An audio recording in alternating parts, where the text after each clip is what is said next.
بہت عرصے کے بعد نواز شریف پارلیمنٹ میں بولے۔ وہ بولے کام اور اپنے دل کا غم دو اشعار سنا کر بیان کیا۔ ناز و انداز سے کہتے ہیں کہ جینا ہوگا، زہر بھی دیتے ہیں تو کہتے ہیں کہ پینا ہوگا۔ جب میں پیتا ہوں تو کہتے ہیں کہ مرتا بھی نہیں، اور جب میں مرتا ہوں تو کہتے ہیں کہ جینا ہوگا۔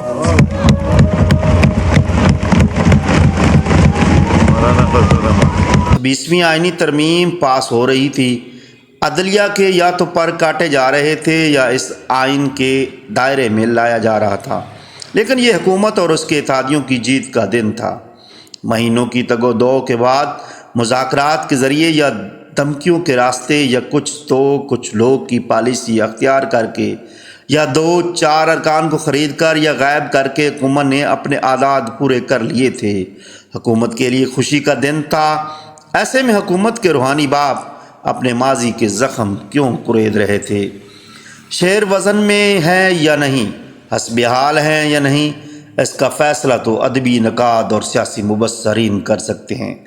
عام دیکھنے والوں کو تو پرانی اردو فلموں کے وہ سین یاد آ گئے جب ایک گھر میں بارات پہنچتی ہے، ڈولی اٹھنے والی ہوتی ہے اور دلہن کا ناکام عاشق ایک اداس دھن میں گانا گانے لگتا ہے۔ 3 بار ملک کے وزیر اعظم سے ناکام عاشق کا سفر نواز شریف نے عوام کی آنکھوں کے سامنے طے کیا ہے۔ اسٹیبلشمنٹ نے بنایا پھر نکالا، پھر عوام نے بنایا، مشرف نے نکالا، پھر عوام نے بنایا، عدلیہ نے نکالا، تو ظاہر ہے عدلیہ کو زہر دینے اور پھر جینے مرنے کے تانے بنتے ہیں۔ لیکن جس ملک میں وہ چاہتے ہیں کہ عوام ان کے غم کو سمجھیں، اسی ملک میں ان کے چھوٹے بھائی وزیر اعظم ہیں، ان کے سمدھی نائب وزیر اعظم ہیں، ان کی بیٹی ملک کے سب سے بڑے صوبے کی طاقتور وزیر اعلیٰ ہیں۔ پھر بھی ہم سے یہ گلہ ہے کہ دلدار نہیں۔ ان کا غم اس بزرگ کا غم لگتا ہے جو 4 شادیوں اور 14 بچوں کے بعد پوتے پوتیوں سے شکوہ کرتے پائے جاتے ہیں کہ مجھے سچا پیار نہیں ملا۔ پرانے بادشاہوں کو ہٹانے کے 2 ہی طریقے تھے، یا تختہ دار یا قید خانہ، یا کبھی کبھی رحم دل بادشاہ اپنے سے پہلے والے بادشاہ کو مقدس مقامات کی زیارت کے لیے بھیج دیا کرتے تھے۔ پاکستان بادشاہت نہیں۔ پاکستان کے موجودہ حکمران نواز شریف کو اپنا اصلی باپ بھی مانتے ہیں، سیاسی بھی، روحانی بھی۔ اپنی جلا وطنی کے دنوں میں نواز شریف مقدس مقامات میں خوب عبادات کر چکے ہیں۔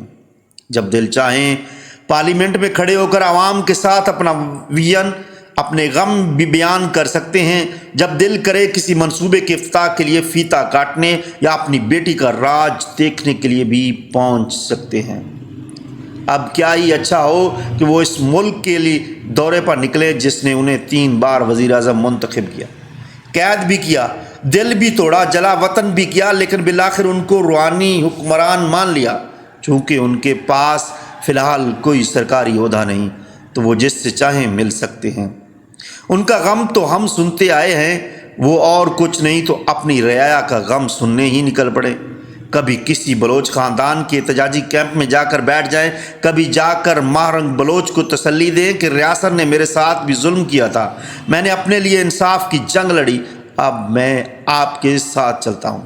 کبھی منظور پشتین کو مشورہ دیں کہ ہاں کبھی عسکری اداروں کے خلاف سخت زبان بولنی پڑتی ہے، لیکن میں آپ کو بتاتا ہوں کہ ان کے ساتھ آنکھ مچولی میں 2 قدم آگے کیسے رہا جاتا ہے۔